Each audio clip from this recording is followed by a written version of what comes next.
Welcome to Behind the Visual, a podcast where I interview the people responsible for creating, producing, and putting together all the interesting images and videos you see in your world every single day. I am your host, advertising and lifestyle photographer, Mark Hansen, and today my guest is currently freelance art producer, Lisa Oropallo. She's based in New York, and we're going to have a little conversation here and learn a little bit about Lisa. So Lisa, thank you for being here. I appreciate it. Great. Thank you so much for having me. Yeah, Very absolutely. exciting. So tell us a little bit, how'd you get into this? I know you ended up somehow as a studio manager for a photographer, but tell us how you got into that and then went from that into being an art producer. So I studied photography, and my school was very much a fine art school. It didn't really teach you the business of photography, just, have your own vision, etc. So I assisted for years and then worked my way up to studio manager with a commercial studio in Manhattan.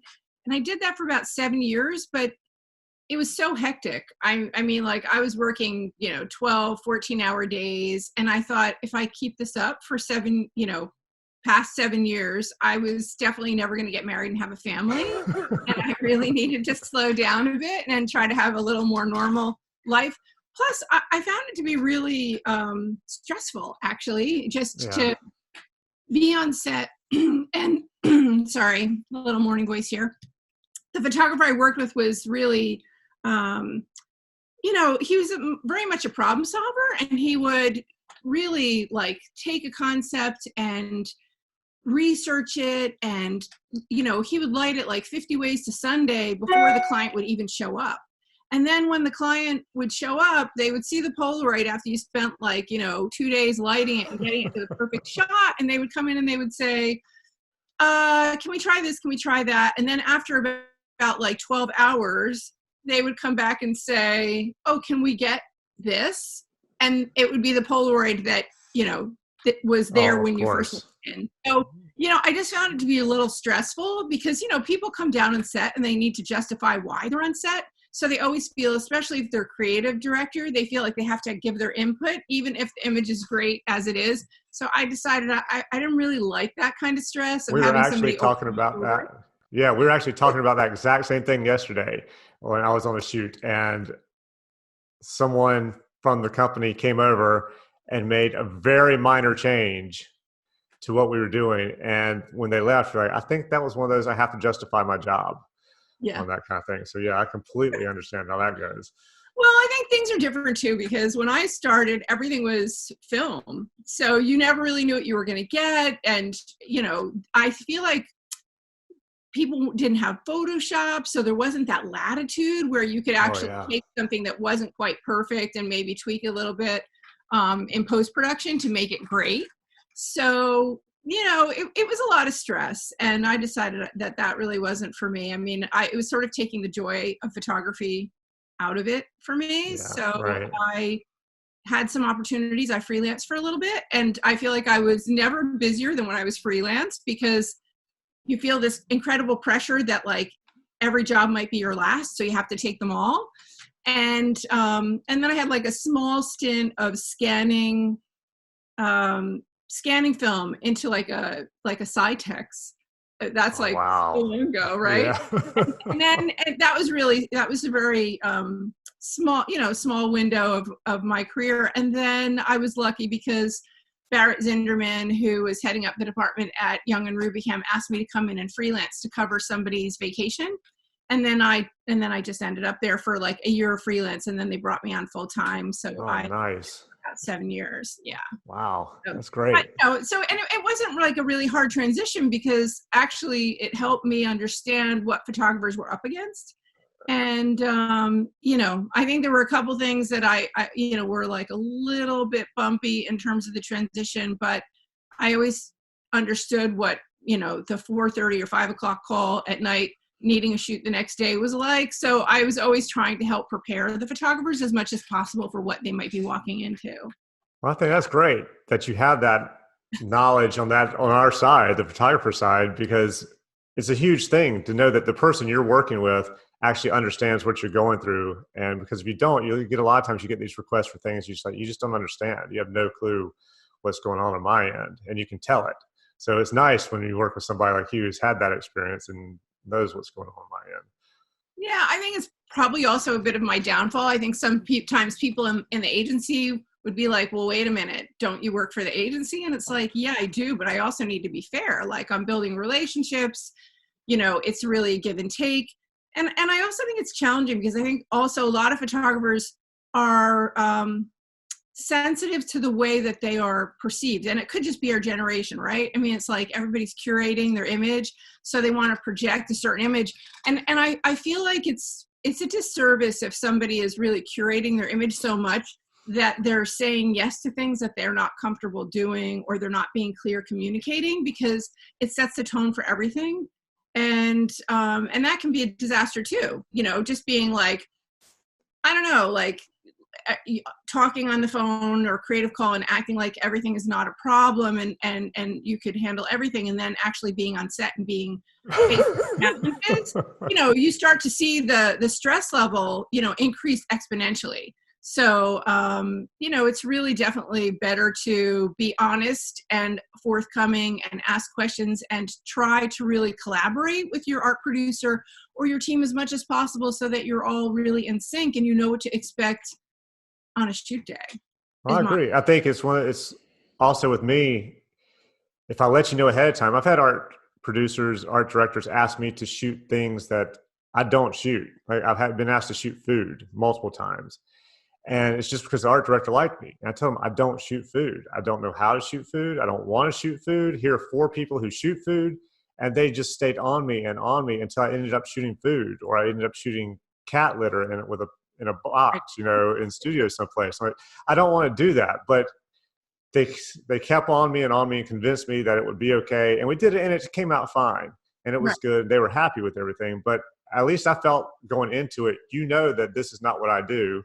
I've told you it's not what I do. I don't want to do it. I gave you people who can do it. I will do it to the best of my ability, but that doesn't mean I'm going to do it as well as somebody who that's their specialty, and that's what they do. Like I said, it came out fine for what they needed, which was good. But if you go into something, if I had gone into that and not told them, and it was a disaster, then I think it would have been, that's all on me. Because I was like, oh yeah, I can shoot your food, great, and then have no clue how to shoot food. I think as a photographer, you have to realize what you can and can't do, and at least express that to the art producer ahead of time. And that way, at least they know going into it that we may have to work. This may take a little bit longer, to get this way we want, or whatever it is. Yeah. It's funny, when I moved from Young and Rubicam to Digitas, they had a phrase, and I always thought it was a good one. And it was no surprises. And that's kind of what you want to think about. I mean, you're working with somebody, it's like, as much as you feel like you can communicate so that there are no surprises on set. I mean, everybody's in it together, and they are truly collaborating, because this is a culture where everyone talks about collaboration, but in all honesty, I don't think they always do.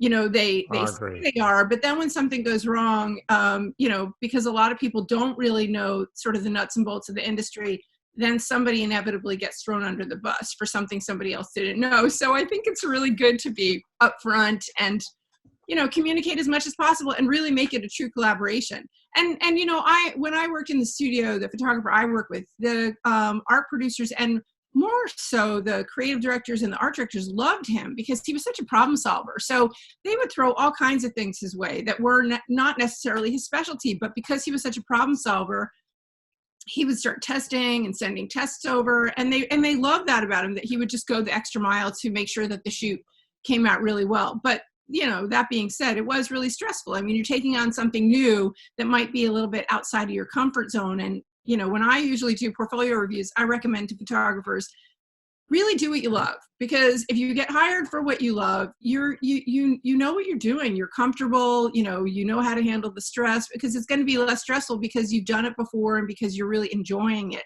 rather than feeling you're sort of like playing beat the clock, again, on a shoot. So it's, and now stress levels have gotten even more, I feel like, amped up in a way. I mean, in some ways, I think a lot of photographers rely on post-production a lot.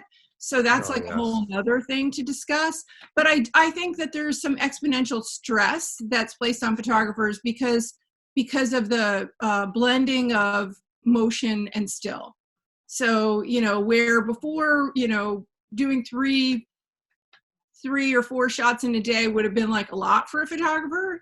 They would, been Right. like, Oh, yeah. God, like that's just too much to do, And now it's like clients are expecting your whole entire hard drive. They want all film shot. They want different strategies for different mediums, and it becomes a bit of a three-ring circus on set. And it's like, how do you handle all that? And even just from the estimating, I mean, you're being asked to estimate things. It's like, usually budgets are backed out from production if it's a piggyback with motion. So you're sort of given a budget that's not necessarily conducive to the amount of work that they want you to do. So it's like that process is stressful. It takes a lot of time for photographers and potentially their reps to work on that you're not being compensated for. And because of, before, agencies would come up with the idea, they would give you the idea, and they would hand you a layout, and they're like, here's what we want to do. And you would know, like, it was already bought and sold, and potentially a budget was already given to the client. But today, people are developing ideas, why they're asking you to bid, and they're eating up half the production schedule, why they're selling ideas into the client. And by the time the idea is sold, everything has, like half the budget's already gone, at least for the agency side. So, and then half your production time is gone too. So it's stressful, and you're having to come up with treatments, which treatments were not a thing of the past. I mean, even for a silly still life, you have creatives wanting, like, well, where's their treatment? How are they going to handle this? How often are you doing treatments? Were you guys doing treatments on every single shoot that you had coming up, or was it half, or every one? In the beginning, we weren't, but then, as younger and younger people came to the agency side, and they were indoctrinated into the motion world rather than print and motion, they just expect it, and it becomes a little bit of a dog and pony show. It's like, well, will you explain what a treatment is to people who maybe have no clue what a treatment is? I know we're sitting here talking about treatment, and it just hit me. It's like, there may be some people listening, like, I have no, because I actually asked a producer the other day on a show, it's like, do I need to send in a treatment for this? And they went, a what? And it was in Georgia, for an agency in Georgia, in Atlanta. But I said, do you need a treatment? And they were like, what's a treatment? And I said, well, that answers my question. So right. Yeah. Could you explain that and tell everybody? It's kind of refreshing to know that there's a couple agencies like that still around. Because, I think that, from my experience, everything is so accelerated. Your things are always working against you. The time frame, the budget, and it's like that production triangle, like, time frame, budget, and quality, and like something's got to give. But of course, clients always want all three. So, you're definitely like playing beat the clock. But because most of these people have been indoctrinated to motion, in motion, the production studio, they have a director, and the director, it's like the idea is like a starting point, and then the director takes it and makes it their own. And they show samples, they explain the lighting, they sort of hash out the vision. And at the agency, I feel like there's been so many cuts in staff. So, before, like at Young Rubicam, they would pair up a creative director and an art director, an art director and a copywriter in a room. They might grab a bottle of wine and hang out in an office for 2 days, brainstorming and coming up with ideas, and then sharing it with their creative director. But those days are long gone. So, they usually don't even have enough people to work on the ideas. And then, I feel like people are relying on the production houses and the directors to flush out the ideas even more. So you think they're coming up with a general idea, and then they're going, here's what we're thinking we want to shoot. Now you give us this treatment where you spell out exactly what it is, and maybe you give us some ideas and put a little more detail and depth to our original idea. Yeah, that's good. Exactly. I don't think that happens everywhere, but I think that, people are being asked to do and more for their jobs, and they don't have adequate time. Creativity does require some time to think about it, think it through. And I like the old structure of the agency where you had like a top creative director that really understood from the top down, cross-channel what they were doing. Like, they had to have a comprehensive strategy that worked across all channels. And I feel like that wasn't always happening. So, times have changed and people have to learn to really adapt and be agile and, find creative solutions. And as a photographer, if you can do all that and sort of think on your feet, I think you'll do well. And if not, you need to surround yourself with team members that can actually help you do that, because that's the name of the game right now. Oh yeah, I was talking to a friend the other day. I said I think a lot of what my job is probably 70% putting out fires, figuring out, how to do this or how to do that, where it's not necessarily shooting. Shooting is probably actually more like 30% of my job when it comes down to it, because you're always trying to change what's happened or figure out how to take care of some issue that's popped up, whether it's before the shoot or during the shoot, because it's never, we were doing a shoot for Home Depot a few weeks ago. And you get to this location, this great house, and we had rescheduled it because of rain and all this stuff. And you get there and the place is just, it rained so much, everything's just muddy. The ground's muddy, the grass, and you got to figure out, okay, where can we shoot this where, they're not going to be sinking and look like they're in the mud. So you had to go and look for different places because you had already had certain places set up from the scouting and all that you knew you wanted to shoot. But when you got there, that was all thrown out the window. So it's a big part of the job, I think, is problem solving and then shooting. But what about producing excites you? Because it's something I've done it a few times on shoots, and I'm not a big fan. I prefer, to have a producer. So what is it about producing and putting all this together that you really like doing? So I'm sorry, repeat the question. Okay. Yeah. So what about being a producer excites you? Because I've had to produce shoots before and it's not something I enjoy. Let's put it that way. I like shooting. So I love having somebody who does the producing and someone like you who starts, working on it and putting all the details together, where I would just prefer, if it was up to me, to have a call and go, hey, here's what we're shooting, go through all the details on that and then go for it. So what about producing makes you happy or excites you? I like the whole creative product. I mean, I'd like to really see it from beginning to end and shepherd it in that way. I think it's problem solving again, wanting something to come out really well and assembling the right team to work with you. I mean, I think that that's like a critical thing. I had done a podcast, I feel like not this past April, the April before, with Heather Elder, and she asked a similar question. And I had seen through the years, like, if you don't have the right team, everything can fall apart. If you're trying to cut corners and that there's like a stylist, or a first assistant that really knows you and knows your style, it just makes things go so much faster and so much more efficient. I did a shoot, and it was a location shoot with a photographer that was European. He was coming in and he had a team that he liked to work with, and we really had a really low budget for a lot of work. And, my team was like, this is what we got, like, got to make it work. And of course, I always ask the photographers and, their team members, don't put forth any numbers that you really feel you can't produce to the quality that's in your book. But that being said, like, are there areas where you think we could sort of cut corners? And he really wanted to fly his whole entire team in. And we just didn't have that kind of money to house everybody in hotels for like a week-long location shoot and per diems and all this stuff. So, I said to him, do you think, are there any local stylists or crew that you could pick up? And he was reluctant, and he agreed to pick up a local stylist, a prop stylist. And I could feel it the whole time on the set. He hated her. Yeah.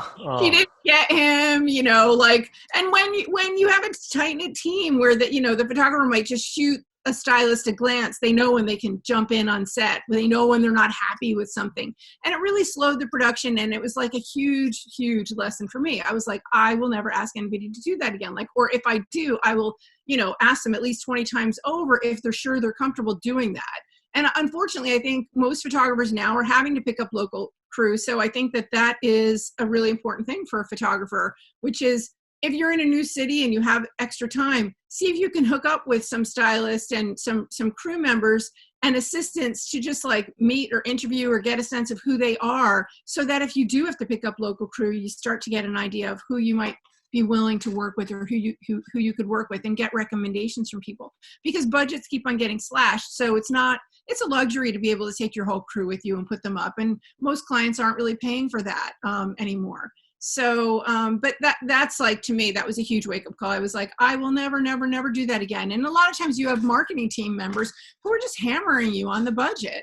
And a lot of them don't care, and they're just trying to get the cheapest estimate. And, my thing was always like, look, that's this client, and that's great that you want to do that, but I would like to use this resource for other clients, and I need to be fair. So, I don't know if you've ever experienced any of that, but it's, it's really hard trying to communicate to sort of young people, marketers or bean counters, that they can do their presentation and their dog and pony show with the client, but they don't really understand what it really takes to do a job and what it's like on set.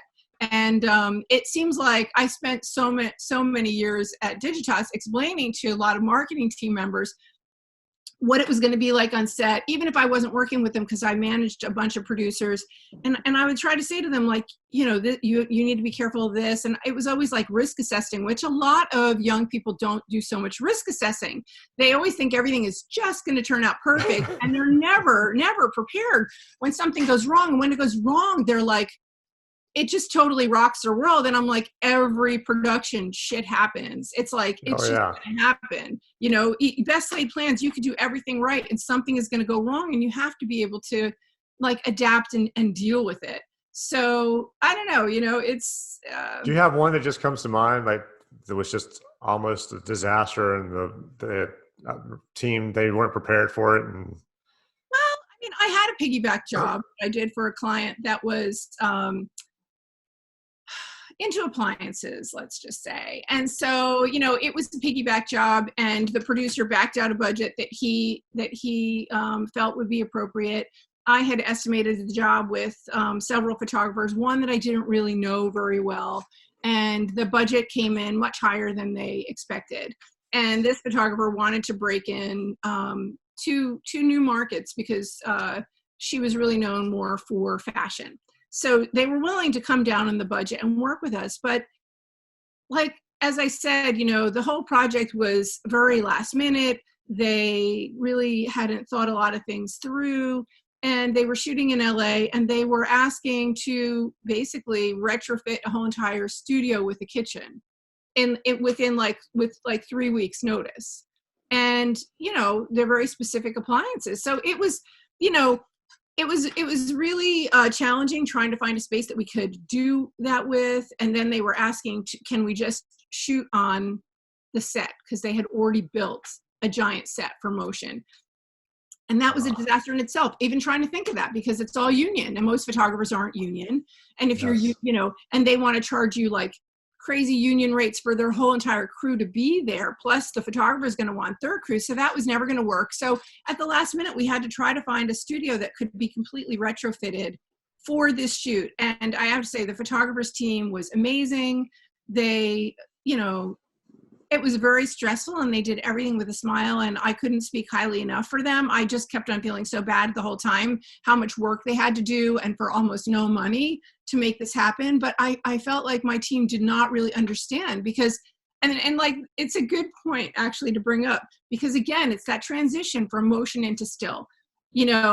Motion, I feel like, and I could be totally wrong, I've worked on a lot of piggyback sets, but I haven't actually run a whole entire motion project myself. And I feel like they have a lot of extra money built into their budget. A lot of it is firm fixed bid. They sort of, know what sort of standard rates they can get away with. And there's room there. So usually they build in like entertaining for the client, as well as other things. But, photographers don't do that. I mean, it's really down to the penny for photographers. It's cost plus. It's like, there's going to be auditors looking at, looking at the bills when they come in, making sure everything adds up, et cetera. And, like when problems happen on a motion set, they have a whole team that could just like go out on a dime. I mean, I was on a shoot where the day before the actual shoot, and the client had agreed to all kinds of props on set, and it was a location shoot, they decided they didn't like them anymore. So it was like on a Saturday, they had to get like Teamsters to come and unload all the trucks and have stylists and a crew go out and get like all new like props and things like that for the shoot that was happening on like the Sunday. So, you know, you can do that stuff with motion, but usually the teams are so lean on a photo project. You can't do that. And the marketing teams and some of the creatives don't understand that. They're so used to motion where nothing is a problem because they have like 20 to, 50 people working on each project. So that project was really, really stressful. And I usually like to work closely with the photographer and the producer, and I'm not like entertaining a client. And I had the executive producer for the motion on my set who was like jumping in, and I feel like he was acting more like an account person, stressing out and getting like very vocal with the photographer about the timing. It was really, really strange. I've never experienced that before. I never ever want to experience that again. So I mean, God. it was funny. Like, the photographer's producer would take me out in the hall and go like, "Get him out of here!" Like, who is that person? So it's different. I mean, I think things are improving. That was a couple of years ago. I think that most motion places and their crews know that this is how the industry's moving. They all have to get along. They have to find a way to work together. But I think that there is a huge disconnect between the expectations of a still photo crew and a motion crew. And I think that that's transitioning. I think clients are tired of paying like, 1.5 to like 1.8 million for like a 30 or 60 second spot. And they're seeing like most of the stuff is online and they don't really need that kind of crew. I mean, of course you do need a good amount of money depending upon, what is you're shooting and how complicated it is and what kind of rigs you're going to need. But some of it is overkill. And I think that directors and photographers are learning to work with crews that are more suitable for the kind of work that's happening today. Like, I think a lot of photographers are finding, even if they don't like to be a camera operator themselves, they're working with a small production house that can work lean and get everything done and help them produce. Where I think a lot of big directors that are used to big TV are also realizing they have to scale down and they can't have things to the same scale. So somewhere it's all going to meet in the middle. I'm like hopeful for that day, but in the meantime, I think there are definitely a lot of pain points that are happening. It sounds like it. Is there a big difference between shooting, say, East Coast, West Coast, New York, LA, as far as crews or money or billing, that kind of thing? Well, I think in terms of, I think the crews are more expensive out in LA. I mean, for still, I think that they're a little more negotiable on the East Coast. And I think that in terms of motion, if it's union, it's union. So they have set rates. So that doesn't really impact, but I think it's a little bit more, it's more production friendly on the West Coast, but it's definitely much more expensive because people know the drill. So on the East Coast, you can probably get away with negotiating some of the location fees down and things like that you wouldn't necessarily be able to do on the West Coast. So would you ever grab a photographer or a director from the East Coast for a West Coast shoot because you could get them, they would do a good job, but you could get them a little bit cheaper than just getting somebody who's local? Honestly, I don't think it ever comes down to money when you're dealing with anything. I mean, that's not true. I mean, it does. It really depends on what you're shooting. But I'm saying, like, at the end of the day, you have to find the right talent. So if you have a director on the East Coast and they have a reel that shows that they can translate what you're trying to do into the language that you really want, that's who you're going to go for, whether they're East or West Coast. I mean, but obviously the goal is to try to find a couple of comparable people so that you have some leeway negotiating, I think, Right, yeah.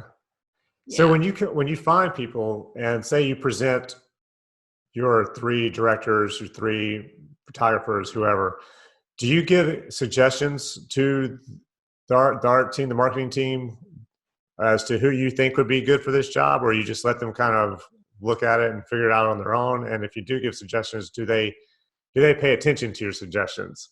Because I have a friend who's a producer at a company, and she said she has suggested a couple of photographers, and she's even gone to the executive creative director for the shoot or whoever it was and going, hey, I think this would be a good, here are 2 photographers I would recommend, and here's some other ones. And literally the creative director did not even go to the website or look at the 2 that she recommended. They went to the other ones or something like that. I think it depends on the creative. Again, depends on your relationship with the creative, how collaborative you are. I feel like for all the shoots I've ever had, I feel like the teams are always receptive, and maybe because I come from a photo background, I could explain some of the rationale as to why I liked certain photographers and felt that they were appropriate for the job. A good part of it comes down to the creative calls also. That creative call is really pretty critical. They want to get a sense of who you are as a person. I had some big calls for, American Express, and really ridiculously talented photographers on the other end. And one of them was a little bit more contemplative on the call, like trying to formulate his ideas. He wasn't as spontaneous as the others. And even though he had amazing work, it scared the creative team to death. They were like, oh my God, like, is this guy going to be able to pull it off on set? Which had nothing to do with anything, but right. the call does really make a difference in how people perceive you. Like, can you think on your feet? Are you spontaneous? Are you enthusiastic? Are you asking the right questions? Like all that stuff. But again, I feel like most of the teams that I work with did listen to my opinion. I feel like on that one disaster job, the photographer was an amazing photographer. I didn't really know her. She was really a fashion shooter, and they were pushing the envelope. They didn't want to go with somebody who was sort of your typical, shooter for appliances. And I feel like when you're shooting for those kind of kitchen appliances, you need to find somebody who can do 3 things at once. They need to be able to shoot food really well. They need to be able to shoot lifestyle, and they also need to make the product look good. And I think that that's a rare photographer that can do all 3. Oh yeah. Although maybe it's getting easier now with all the post-production and the AI that's built into Adobe products. Maybe it makes it a lot. Have you had one on set where, say, you hired a photographer based on what you saw in their book or online, and then you get there and you're doing the shoot and you're watching it pop up on the screen and you're looking at it going, okay, this doesn't look anything like what we've been seeing on your book. Has anything like that ever happened? Because I know some people who have done shoots and the photographer does so much post that when they see it raw, they look at it and go, wow, this is not exactly what we signed up for. And then it turns out okay because they go and do all the post work to it. But I can see how it could be a little difficult that if they do a lot of post work, that unless they have a preset where it just automatically swipes it in and it's something that easy, that if you could see the raw file and go, I don't know, this is what we were wanting. Well, actually, I have a shoot that I didn't produce. It was one of my producers who produced it, and then I helped with the post-production on it. And it was an incredibly talented photographer, and the team loved his work. But while he was on set, he was shooting it just straight and sharing it with the client, and the client was approving stuff. But then when he wanted to take it, after the shoot and do the post-production on it and apply his look and feel, the client was like, that's not what we saw. Even though it was great, it was very stylized. They got used to what they saw on set, and which was really like a huge disappointment for the creative team that was working on it. And the photographer, I was really surprised because when, I was younger and working in a photo studio, that never would have happened. Like, the photographer would have hit the roof. But it got to the point where the photographer, he applied a couple different treatments trying to satisfy the client. And then I think he kind of almost threw his hands up. Like, he just did the retouching on it.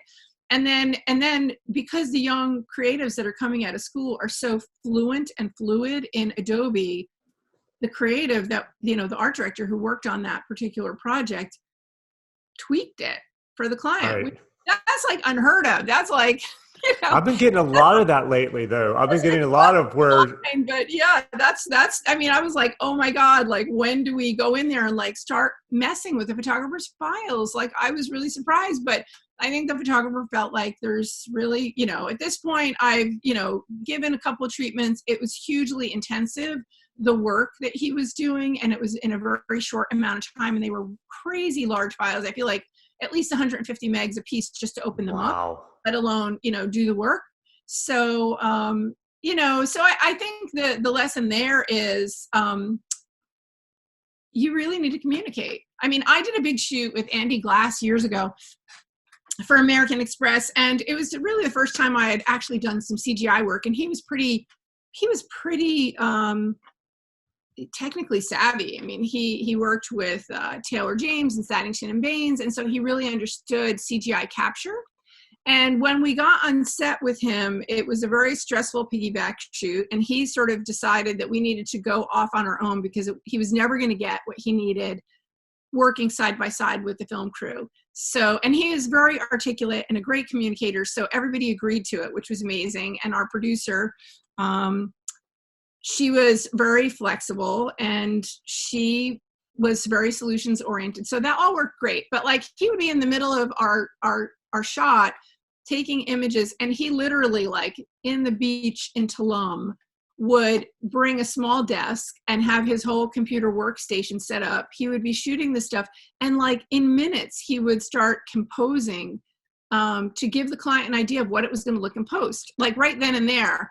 And I think that wasn't really what happened on the other shoot that I was just referencing. The photographer was just showing it like straight images Right. without his sort of look and feel. And I feel like Andy Glass, he worked nonstop. I mean, I couldn't say enough good things about him, and really shared with the client what they were going to get. But that being said, working in CGI, you can only usually get like one shot at a time. It's not like you're going to shoot around and get a bunch of stuff. And even though the client approved everything, we got back to the agency, and then the client's like, "Oh, I want to see the outtakes," and we're like, "What outtakes?" Like, you approved all this on set. Like, it was really, sometimes it doesn't matter. You can communicate till the cows come home, and if people don't understand what you're talking about, they're just not going to get it. I mean, and that's what I was saying earlier with my marketing teams. I would always try to explain to them, and young art directors, what they could expect on set and how hectic it was going to be. And they just think that you're a naysayer, like, oh, you're raining on my parade, Right. you're negative, whatever. And it's like, no, I'm really trying to prepare you. And then they show up on set, and it's like a total crazy, like, tornado of events, and they feel really blindsided. And it's like, I just feel like at a certain point you give up. You just tell people, like, I'm telling you this for your own good. I'm not trying to be negative. And then they experience it, and it's almost like they're shell shocked after that shoot, and then they know what to expect. But it's One thing is like telling your kids stuff. You tell your kids, I don't think you should, and the kids go, yeah, whatever. You don't know what you're talking about. And then it happens. You go, okay, you're right. But sometimes they just have to learn on their own. Right. Yeah. It's true.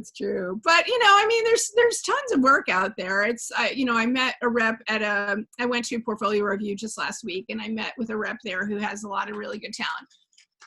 And we were talking about the business, and she was saying, like, there's work out there. She's like, but, it's just financially, it's just not the same. Like, clients are expecting much more from us. And, she's like, they're not willing to pay as much. And she made an interesting point to me. And she said, before, clients were paying for the risk because it was like all the magic that happened in the camera. Right. They didn't know what they were going to get. So, somebody you had to really know that you were paying premium for somebody who really knew their stuff through and through. There weren't so many post-production tools.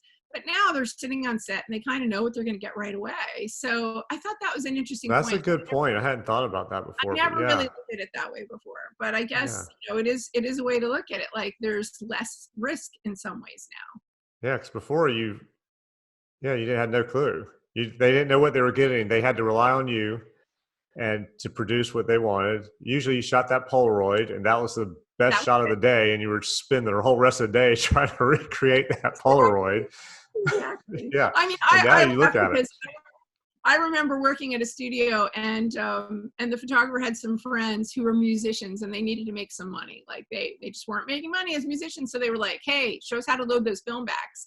And I remember being like mortified because like, people go to school, they study that stuff, and I remember them coming in one day and saying how they got an assistant job working with a photographer, and like somehow they loaded all the film backwards.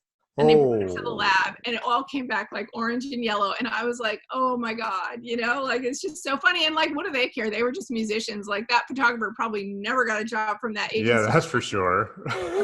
But very God. different times, right? I mean, now unless something screws up with your memory card, you pretty much know what you're going to get.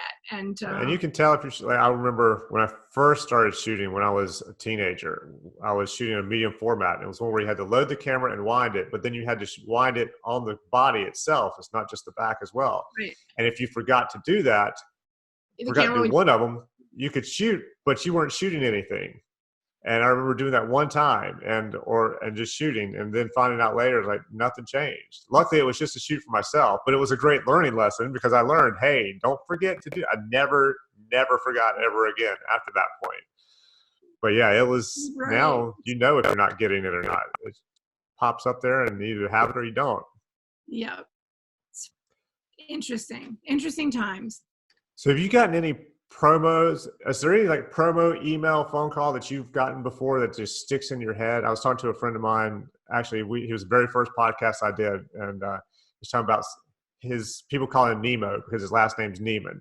So this photographer had put together this whole package of stuff related to film Finding Nemo, and just did a whole thing, and then sent it to him with a little promotional piece inside the package as well. And he has never forgotten it.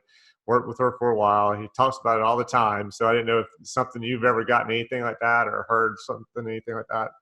Well, actually, Michelle Leroy, I always laugh about this. He sent me like a mini hammer one.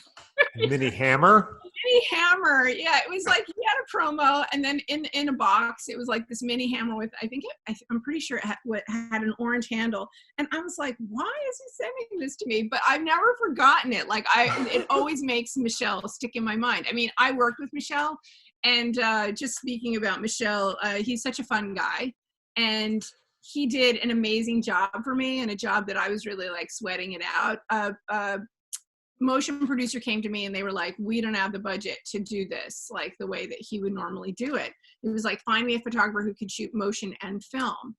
And so I found, it was a triple bid account. So I found 3 photographers, and Michelle came in, and Michelle said he could do this job in 1 day. The other photographer said they could do it in 2. And I was really stressed about it. And I kept on saying, are you sure you can really do this in 1 day? Like, it's a ton of work. It was like, I feel like at least like maybe like 8 or 16 spots or something like that for the internet. But then like, I feel like at least 32 images. Like we had all kinds of crazy demographics, like that we had to cast, like, Korean people, from Japanese, from Chinese, from Middle Eastern to, African American and white, like for all these different markets for Lenovo. And Michelle kept on assuring me that he could do it. And I was really like stressed about it. And I was like, okay. And, his budget was tight because he could do it in 1 day as opposed to 2. And then we came on set, and he had a whole lighting crew there. And he just knocked it out of the park. I mean, I feel like the motion producer, I had said to the motion producer, I don't do motion, so I'm happy to bid this, and we'll collaborate together. I'll handle all the still, you handle all the motion. And we did, and it really worked out. I mean, there were 1 or 2 tense moments on set where I think that my motion producer thought we were going to go over budget, and my creative director really wanted to get some extra still, and he was kind of saying like, no, we can't do that because we can't go into OT. And I was like, it's going to cost more to reshoot this than to spend an extra couple of minutes to get what my creative director wants. Like, we're doing it. And so we did it, and it all came out great. But, he's, he's one of those problem solving photographers that really knows to surround himself with the right team. He knows how to assemble the right team. And I think it's really critical, especially today, more than photographers should be taking some time and really trying, when they have downtime, to be interviewing people and really checking others' work, and so that they can assemble the right teams. Yeah, I agree. When I'm in, because I have people in New York, Miami, and LA, and I know even if I don't have a full team, I at least have people that I've worked with before. I know we can put together a team. And if I have to ask, hey, who can we bring in on this? Say I need a second assistant, or I need another hair and makeup person, or a clothing stylist, I can always ask, and they will say, this person's really good. I get along with them. And I know that if the person I'm asking gets along with them, and I get along with, say, my first assistant in LA. If my first assistant in LA gets along really well with them, I know I'm going to get along well with them. So even if I don't have an entire crew available to me that I've worked with before, I know that I can ask these people and they'll bring in. I had it actually happen in New York. I had asked for an assistant, a second assistant I hadn't worked with before. And he came in, and I'd found him somehow. I don't remember who recommended him to me. Maybe my rep at the time did or whatever. So, but he had just shot something from German Marie Claire and thought he was all hot. And we were doing like 5 days for American Baby. So he was always late, wasn't paying attention. Then I ended up letting him go like day 2 or day 3. I was like, don't come back. So I asked my first assistant, I was like, who can we get? He found somebody. This girl came in, amazing, got along with her really well. She did a great job. And it's been like that every time I've ever asked anybody since then, that if I've had to find somebody. So I think you're right. It's very important to have somebody, if nothing else, that you get along with, that you can ask for references with people they've worked with and they like. Because otherwise, when you come into a team you haven't worked with before, it can be stressful and it can be awkward and difficult, and sometimes it's good. Yeah, and if you have somebody that you trust, you know their work ethic, you've worked with them before. Usually, those people surround themselves with similar people that have the similar work ethic that you can trust, and it just makes everything go so much smoother. Oh, absolutely, yeah. When you're hiring photographers, is it important that they have a rep? Does it matter? No, I don't think it really matters. I mean, it really comes down to the quality of the work. But one thing that I will say, and I've said to photographers when they ask me that, is that it is a bit of a buffer for the photographer, because, negotiating things as they are right now, where things are really tight, it depends on who you're negotiating with. Sometimes people's style of negotiation is to try to belittle the job you're doing, or sort of make it seem like it's not as much work as it is. That can put a photographer in a in sort of a funky headspace, right? Before you show up on set, they might already feel like if you ask for something else on set, that they're already not being valued the way they expect to be valued. Like it could just create bad blood talking about, like, going through all that negotiation up front. It's much nicer to have, if you have a rep, I think, and a good one, I think it's much nicer to have them be the buffer and shield you from some of those things, so that you can go on to set with like a clear head and not have any bad feelings about the financial negotiations that took place. But that being said, I think photographers should be really firm about like what their expectations are. I mean, I've asked on like really big international shoots, or big location shoots, I'll say to the photographer, let's get on a call with the whole team, and we'll try to talk about it before we get on the call with the whole team, and say, like, how do you want the communication to work out? Like, what's the chain of command? Because, when I used to work on set, it was like, rarely did, it was usually the creative director and the photographer would talk one-on-one. They really wouldn't have so many other people sort of swarming around the photographer. But now with digital, like, you have the whole workstation set up, and people are crowding around the monitor, and now everything is done by committee. It's like insane. Yes. So like 20 people are on the monitor, and everybody feels like they're entitled to give their opinion. Well, what I hate is when you're shooting and somebody, say I'm shooting to the right, you have somebody standing over to the left, and they're yelling out for the model or the talent to do something to change their angle. And like, if they change their angle, then all of a sudden my angle, it's a horrible shot. I need you to not say anything. And I've had that happen a lot. So yeah, it's nice when there is that chain of command. And with the rep, it's good, because the first shoot I ever had that went through a rep, when I had a rep, my very first rep, was a shoot for Barbie packaging or something. And they had offered a really low rate, and they didn't want that rate. They wanted to include assistants and my equipment.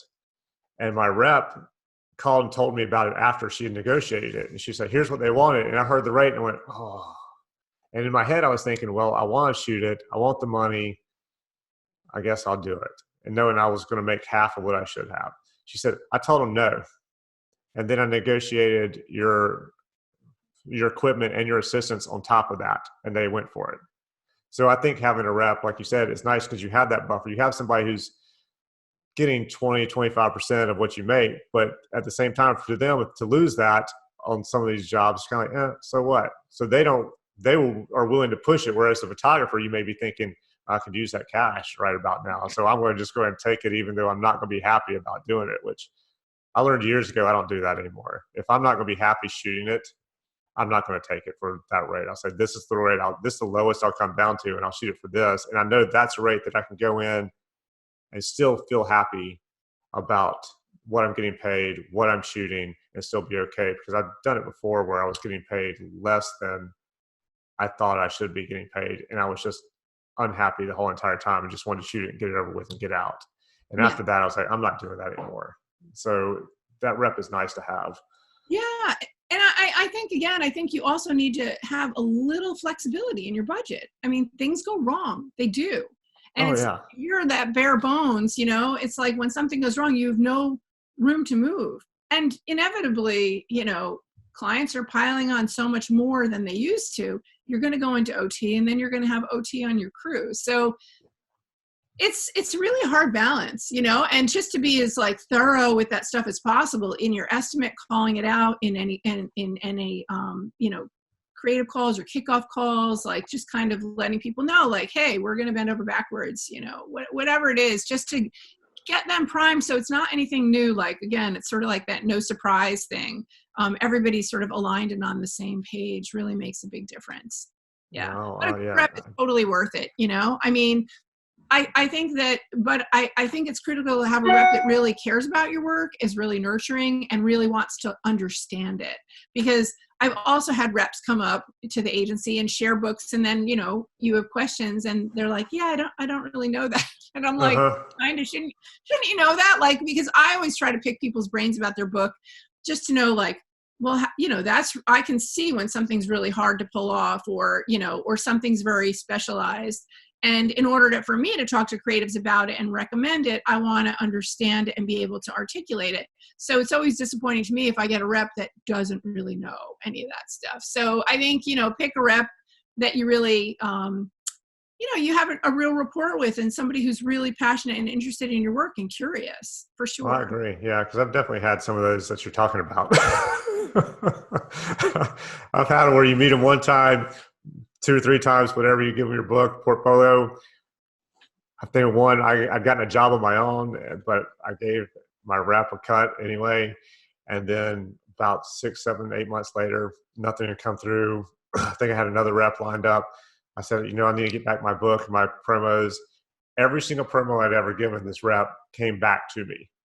Yeah, not one had gone out. Not one had been given out, every single one. So it was a little disappointing. But yeah, if you don't have one that believes in you and knows you, I think it's doesn't work out very well always. Yeah. Well, you know, that being said, I mean, it's hard to get appointments and meet creatives today too. Oh, yeah. I mean, you know, for years I was doing portfolio reviews and we couldn't get the creatives to come. And, you know, that's because a lot of them start to do their own searching online. I mean, we, you know, in the beginning, like at Young and Rubicam, I worked on Parliament at one point, and, you know, it was like 4 months before a shoot, we were like calling in a cattle call of books.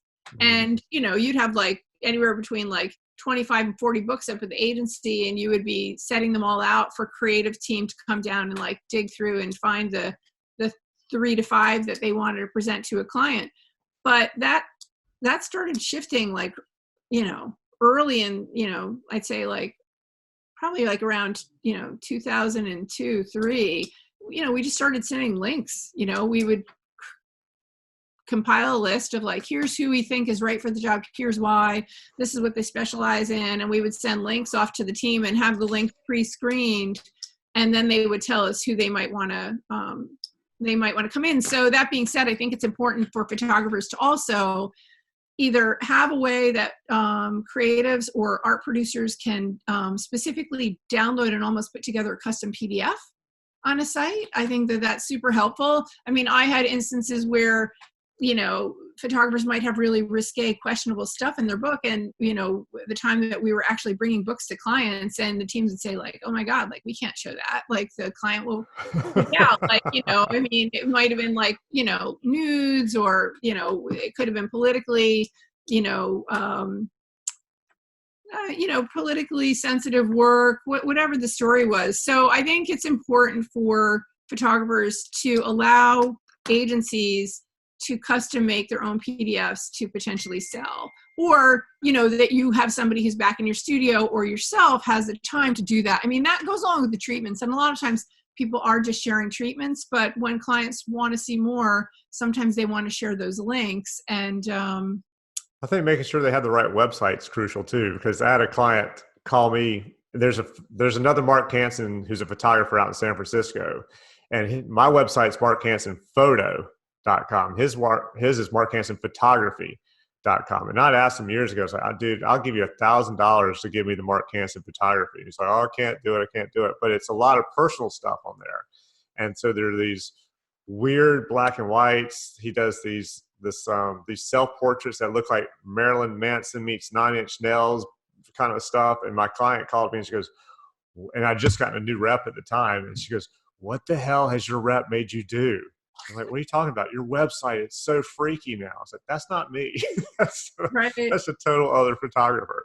Yeah. So I think it is nice to have the right website, to be able to do that, to weed out those things that you don't want the client to see, to freak out on when you have the other stuff that, you know, works well for you. What do you think is one of the, oh, go ahead. I was going to say, I did a panel, I think, was it right before Christmas or right after Christmas? I can't even remember. But in the panel, it was for photographers, and Heidi.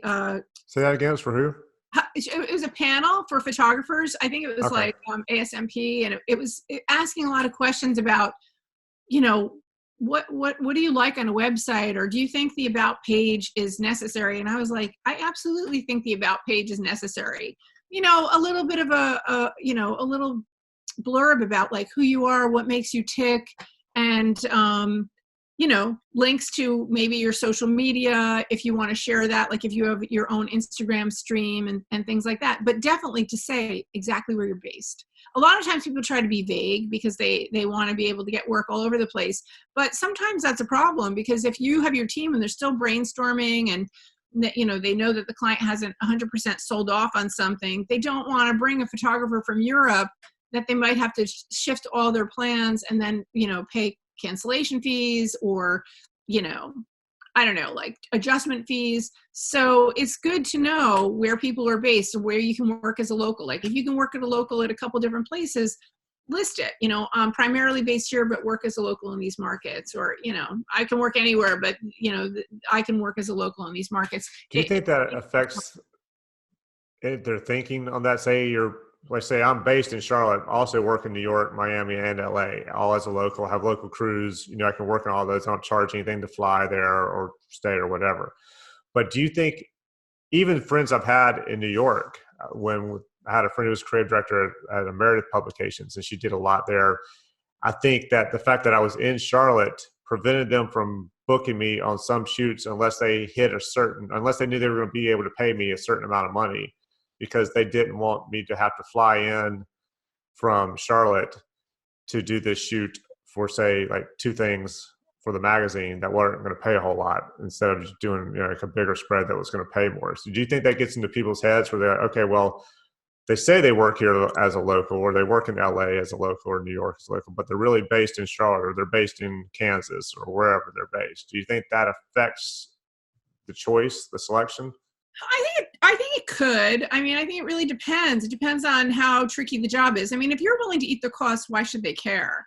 You know, right. I mean, if you're like, I'll be there, you know, I'm not going to charge you for this. I'll be there like, you know, 2 days before, whatever it is that you're willing to do.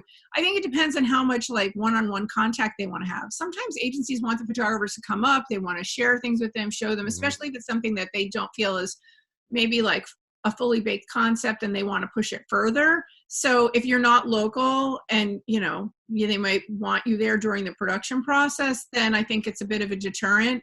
I think that that's the only reason why that anyone would have an issue. The other thing is the perception that if you're local, you're going to have cheaper crew.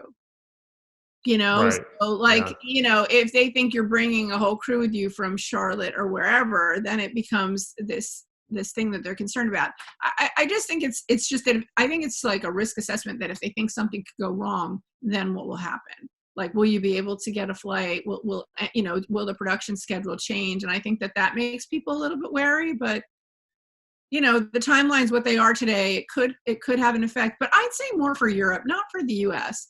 I Yeah. mean, I've had photographers that I love their work from Europe, and I've never been able to actually hire them because the production schedule is so tight that if anything changed, like, and they're booked up. So it's like, Mm-hmm. once you lock them in there, if something goes wrong, you're both at a disadvantage. Oh So yeah. you usually end up shying away for that, unless the photographer really has a unique style, a unique point of view, has fully owned a concept. Then you have no choice but to go with that photographer.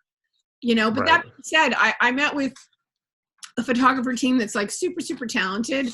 And they bid on a job and they gave their ideas, as the agency had asked them to see how far they could take in their treatment. And then the agency, they told me that the agency ended up hiring a different photographer and executing their ideas, which I thought was appalling. I mean, Yeah, I like was that. wondering about that. How does that work? Because you give them all your ideas and you think, okay, are they going to book me to do this? Or are they just going to steal my ideas and hire somebody else? And I Well, don't even know if there's a way to protect against that. well, unfortunately, ideas aren't copyrightable. I Right. mean, it's the execution that's copyrightable. But it's sort of like an ethical issue. And I know that when I was at Young and Rubicam, we would, and even at Digitas, I mean, I would tell teams, like, if a photographer is giving you their ideas, then you want to use those ideas, you're going with that photographer. Like, don't think that you're going to go with somebody else, because it's totally unethical. Who's going to want to work with you as an agency if they feel like, especially the amount of work that photographers have to do today to get a job. They're putting all these treatments together and like all these phone calls, and like, estimates flip like 5 times before it's finally awarded. And Yeah. then you're giving them your ideas for somebody else to execute. I mean, it's just appalling. So I don't know, we used to have it, at Young and Rubicam, we had a form that was filled out by the photographers, and the art producers and the creatives, that was, kind of protecting the agency, actually, that if you're Yeah. going to submit your idea, then, you're willing to sort of like let it go. But nobody ever did. I mean, everybody always really respected that. But I feel like today, a lot of people don't understand those ethics, and they don't understand copyright and trademark and all that stuff as much, because it's very much a grab and go culture. But I was Yes. disappointed to hear. That was going on at some of like the big agencies. Like, I would never want to work with that agency if I was a photographer. I would never want to submit my ideas. And in fact, when I started in Young Rubicam, we used to pay concepting fees. So Really? if an idea wasn't really baked and the creatives really needed a photographer or an illustrator to push their idea further, the rep would charge a concepting fee. Okay, we're happy to do that, but that's going to be like a half a day of their time or a day of their time, and they would charge for it. But now everything is Yeah, you like can't do that anymore. yeah, That'd be nice though. I spent a year on a shoot going back and forth, concepting, redoing the treatments, redoing it based on everything they kept changing. And then they pulled the plug on the whole shoot. They're like, yeah, we decided we're not going to do it. Yeah, right. so it would be nice to have been paid for that time over the entire year that I kept redoing all these estimates and these treatments every time the concept changed. Yeah. That would I have mean, been a good. I feel like, I think it's a fair thing for photographers to ask, where are you at this process? Has this concept been already sold, or are you still in the process of developing it? Just so you know what you're up against, and Well, I think some you can tell because I've had them call me and go, hey, can you give me an estimate? It's a 2-day shoot. Here's kind of what we're thinking. And I go, well, can you tell me about how many models or how many actors you're going to have in this? How many, what's the talent going to be? What about clothing? Ask all the questions that you ask. And they go, we don't really know yet. This is just the outline. So can you kind of give me an idea? And I do it, but and I let them know it's difficult because I don't really know what's going on. I don't know how many people are going to be in this. I don't know how many days this is really going to take because we don't have a full concept, of this whole thing done out, which that's happened to me more and more recently where it used to never happen. right, Never had that. right. But I guess it's just the way it is at this point. What do you think is the best changes that have happened in the industry in the last 10, 15 years? Well, they're sort of like a double-edged sword, right? The best and the worst. I mean, I think Adobe has done an amazing job of listening to creatives and their pain points about how, you know, how fast everything is now and how they need tools that really work for them. And I think that they have democratized creativity. So that's, you know, Yes. so when I worked in the studio, the photographer I worked with would go through like the Black Book and New York Gold and all these old source books, and they would flip through and they would do their own test shoots, and they'd be like, why do my things not look like this? You know, they Right. would Yes. shoot beautiful girls and like their makeup is perfect and their skin is flawless, and you know, and it's like, of course, then it had been retouched. And so now, you know, photographers have that tool at their fingertips, which of course is a major skill that you do have to learn to do it really well. But it's so you can sort of stand out from the pack by developing your own style. I mean, it is another tool and it is expensive, but it's made your ideas so much more accessible. You know, you dream something up, and as long as you can figure out how you want to put it together, if you have those skills, you can do it. So I think that that's a great thing, and I think that it, you know, if you're the curious type of person that really wants to push your career and you really want to learn things and you really like to solve problems, I think you have so much at your fingertips that's not as expensive. I mean, it used to be $450 an hour to sit in the SciTechs, you know, Yeah. like, Yeah. you know, go down to those retouching places, and it was ridiculously expensive to do really minor things. Well, I And so, agree. you know, now you can do it much easier. I mean, and one of the things I always joke about with, you know, and I've mentioned to my kids is like, you know, I have kids that are, you know, anywhere from 16 to 23. And when I was a kid, if you really wanted to learn something, you had to spend a lot of time. You had to be really passionate about it, go to the library, you know, write Yes. letters, meet people. And it's like, I came home one day and like my daughter, I don't know if it was like she made her own lip gloss or something weird. And I was like, oh my God, like, how did you learn how to do that? And they spent all their time on YouTube. So that's like an interesting thing. It's like kids are really young and they're becoming experts before they even graduate college, because they have time on their hands and they're on the internet and they're learning tutorials and watching YouTube. I mean, my one son learned how to program. He's an amazing programmer, you know, with elegant code, whatever that means. But Wow.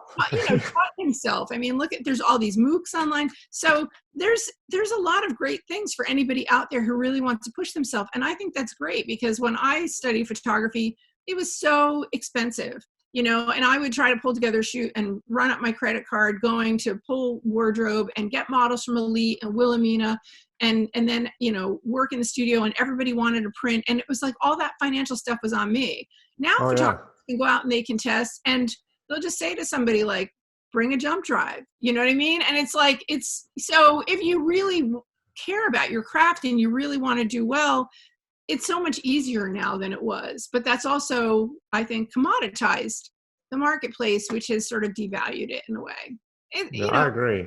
Yeah. yeah, All that makes complete sense. And you're right. Yeah. Because you used to have to spend a ton of money to test and get new stuff in your book. And now you basically can test for free.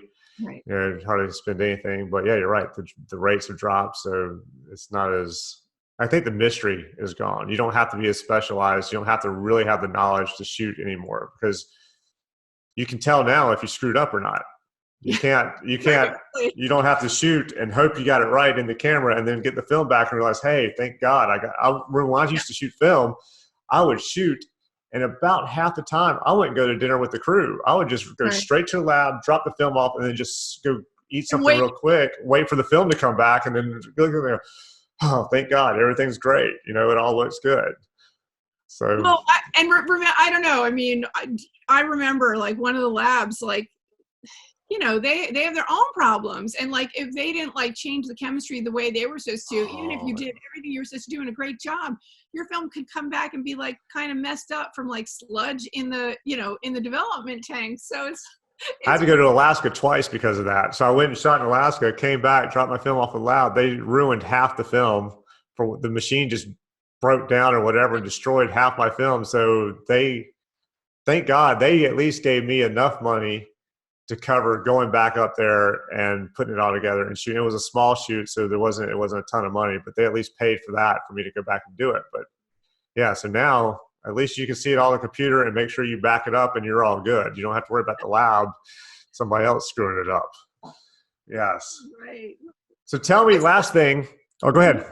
I was going to say, what's your favorite thing? What do you think? I think it is. I think it's Photoshop. I think it's Adobe. It's because for me, I think just in general, the change to digital is nice. I still like, especially for black and white, the way it looks with film. But it is nice that you can see it on the back of the camera. You don't have to worry about shooting that Polaroid and that being the best shot of the day, and then getting the film back here, nothing's as good as the Polaroid. Because if you take that test shot, you have it. You don't have to worry about it just being on this thing you can't use and give to the client anymore. So that part I think is nice. When you're saying like you used to have 3 or 4 shots in a day or whatever was, you're like, oh wow. Now if I have somebody who's like, oh, we only have 3 or 4 shots a day, I'm like, well, thank God. This is going to be a great day. I can take my time. I can do it exactly the way it's supposed to be done. We don't have to rush it. But yeah, I'm so used to way more than 3 or 4 shots in a day. So I think that's the negative part of it. But I do like the whole digital, and that I can control it now. I can control the way it looks. I can control the way it prints. Where before I would take something to be printed for my book, I would take it to the lab and they would print it, and then I would look at it and go, no, okay, this is off. This is too dark. This is too light. Can you not burn? I want you to burn in this, not this. And you'd have to redo it. And half the time the lab would go, that's not our fault. And you'd have to pay them again to do it. Right. So I like the fact that I can control it. Yeah. So that's my favorite part. What's the strange, and you may have already told me this, what do you think is the strangest the strangest thing that's ever happened to you in this job? Something that you just like, or just the most interesting story, something you're just like, God, I can't believe this even happened. I don't know. I think in some ways I'm like such a worrier. I haven't really had any strange things happen to me because probably photographers hate working with me in some ways because I'm always, from working on a set, I'm always thinking about what can go wrong. So I'm usually drilling the producer a bit. The photographer's producer or the photographer about, you sure you have this, are you set with that? So like I'd say the worst thing that's happened to me is I was on a location shoot on an island. And even though we had vetted, or asked the photographer's producer to vet the talent and make sure that they were all cool with traveling, on the morning of a shoot, they had to cut because of the budgets were tight, they couldn't have them come a full day in advance. So they were having them fly in the morning of, and I got the call saying like, oh, they're at the airport and they're not letting them come because they're not a US citizen and they didn't get a visa. Oh. So on one shoot that I worked on, we had to actually have our makeup artist be the talent because there was no way. And that was a little awkward trying to explain that, how do you explain to the client that you can't get the right talent? Like, you just feel like you have you're caught with your pants down, and it's like, well, how do we get there? But I mean, it was actually, the creative director was really great about it, and she was totally fine. So, we just had our makeup artist be the talent, but that could have been really awkward. And thankfully she was very bubbly and exuberant and could finesse her way with the client into explaining what happened and having them be okay with it. But that was a little mortifying to me. Yeah, I would think so. Well, thank God it worked out. Yeah. Have you ever had anything strange happen? A few things, but the one that just pops into my head right now is I had an art director that evidently wanted to be a photographer. And so he had the entire shoot, he would stand right beside me and shoot right over my shoulder. And at one point we were on a boat and I was sitting down on the boat trying to get the shot, and his foot was in my shot. And I was like, dude, can you move your foot out of the way? It's in my, because he was literally sitting right beside me with his feet right out and his camera right up to shoot the exact same thing I was shooting. My assistants, I swear, if they could have taken a rope and put it around his neck and choked him out right then, they would have done it. For 3 days or 5 days or however long the shoot was. I mean, they would come up to me every day and like, dude, what? I'm just gonna knock them out in a minute. And I'm like, let it go. We'll get through it. So that's the one that pops in my head. There's some other stories, but Well, that's the I one. think to hear that story, I think we were talking about it when we met last week, which was, I did have a shoot that I thought was a little awkward. It was a cosmetics client who was trying to get a lot of stuff on set with a celebrity. And the photographer I worked with was piggybacking on that shoot, but they were bringing all their equipment and they were lighting everything themselves. And the client wanted to have their own social team there too.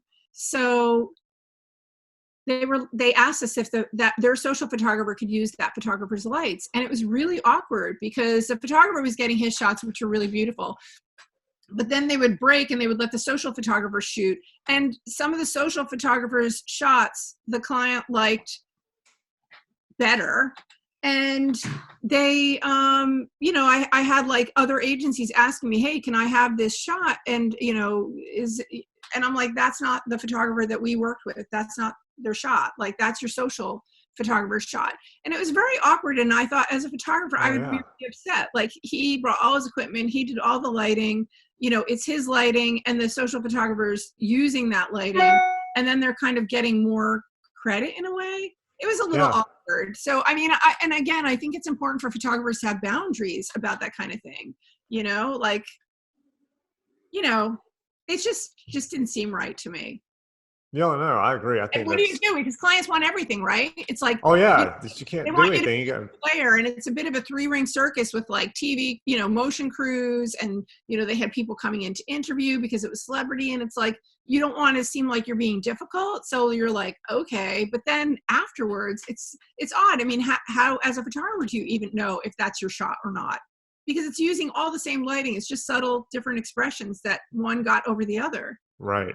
And well, I think as being the photographer on the set, it's irritating, awful, and it's annoying, but like you said, there's not much you can do about it. You want to keep this client, you're just going to suck it up, I guess.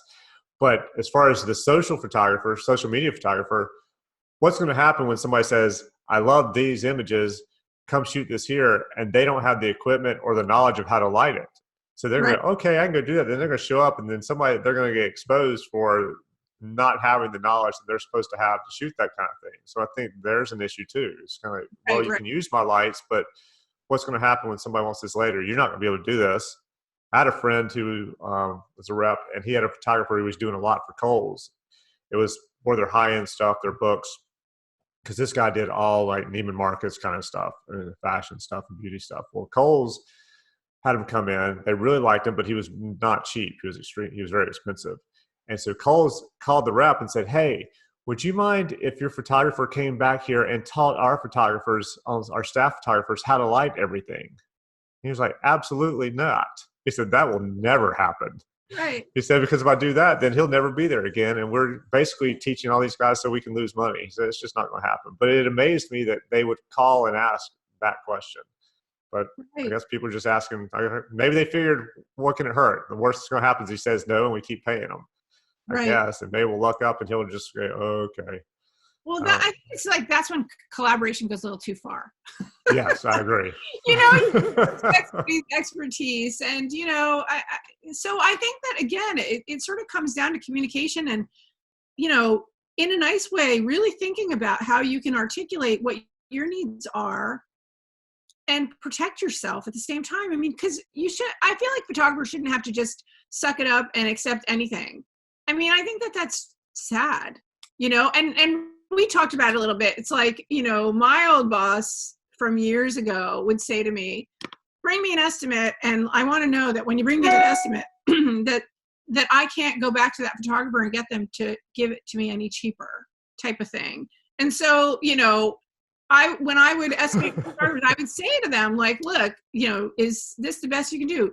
I'll stand by you, but you just need to stay true to your word, and I have your back, because I don't want my boss or a client or somebody else to ask you if you can do this, and then you fold and say yes because it makes me look bad. Is this really the best you can do, kind of thing?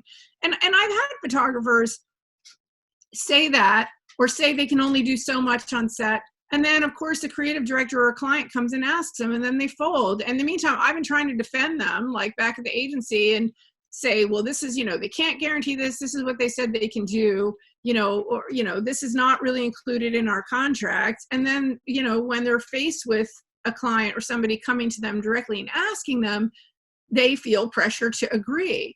And I think that's why it's also important to have sort of a chain of command on set, because I'm sure that you've probably said yes to things that you didn't want to say yes to because you felt like you were put on the spot. And at least if there was some communication about how you want your set to run, or all communication goes through my studio manager or my rep, and you have, whoever your point person is, I don't want to be distracted. I don't talk about money, like whatever it is that you have to say to protect yourself so that you can get paid what you're worth and not get taken advantage of. Well, I agree. It's fine to collaborate, but I think, again, sometimes I feel like people want too much. Oh, yeah. I think most people want too much at this point. Yeah. Well, Lisa, thank you so much for doing this. I really, really appreciate it. Anybody listening, watching, if you guys enjoyed it, like it, thumbs up it, share it, subscribe, all that stuff. Keep this thing rolling, and I appreciate it. And thank you again, Lisa, for doing anything. Do you have a website or anything? I forgot to ask you. My website's in progress. Okay. All right. You can always find me on LinkedIn. But anyway, I hope we get to work together soon. And thank you so much. This was a lot of fun. Thank you. I enjoyed it. Talk to you soon. All right. Bye-bye. Bye.